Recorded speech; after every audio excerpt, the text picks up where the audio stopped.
જે આગળ પણ ન્યાય સમિતિના ચેરમેન રહી ચૂક્યા છે, તો એમને પણ આ માનવ સેવામાં જે દાદી છે તેમની મુલાકાત માટે આવ્યા છે અને માનવ સેવામાં જે આ કામ એમને જોઈને પણ સરસ લાગ્યું છે.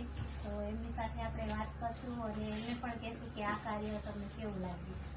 એટલે આવા કોઈ ગરીબ હોય, કોઈ જરૂરિયાતમંદ હોય, એને જે આ કીટ જે દાતાઓ દ્વારા કે જે આપવામાં આવે છે એ કરવું જોઈએ. અને એક માનવતાના ધોરણે આ એક પુણ્યનું કામ છે, જેથી આવા કોઈ, હું તો એમ કહું કે આનું એક લિસ્ટ બનાવો અને શક્ય હોય ત્યાં શક્ય અમે આપશી અને બીજા કોઈ હોય એના દ્વારા દેવડાવશી. એના ખૂબ સારું કામ હોય કે જે આવા ગરીબ નિરાધાર વિધવા ભાઈ હોય અને એમને આ ઘરની 1 મહિના 2 મહિના પૂરતું જે સીધું મળી રહે એ ખૂબ સારી વાત છે.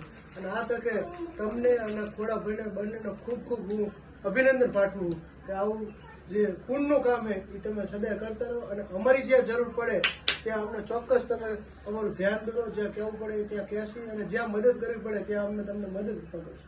તો વિપુલભાઈ જે બહેરાણી છે તેમને પણ અમને સાથ સપોર્ટ આપે છે અને જ્યાં કંઈ પણ નિરાધાર પરિવાર હોય તો અમને પણ કહો અને જે કંઈ પણ જરૂરિયાત હોય તો અમે અને અમારી સાથે ભાઈ રહીને પણ અમારી સાથે હેલ્પ અને જરૂર કરશે.